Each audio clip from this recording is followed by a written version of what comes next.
Viral video aksi yang dilakukan anggota Polsek Grobogan, Polres Grobogan menggendong seorang lansia melewati jalan yang curam dan menanjak dengan menggendong seorang kakek menuju tempat ibadah. Ternyata kakek tersebut kesulitan pendapatan ke gereja karena kondisi jalan yang curam. Diketahui, seseorang yang menggendong mula tersebut salah seorang anggota Babin Kamtipmas di Polsek Grobogan.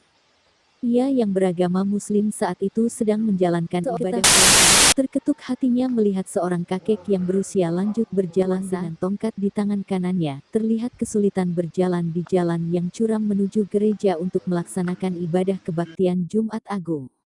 Menurut penuturan Kapolsek Grobogan AKP Chandra Bayi Septi menuturkan, Brigpol Koirul Hakim saat itu sedang melaksanakan tugas pengepaman di gereja itu.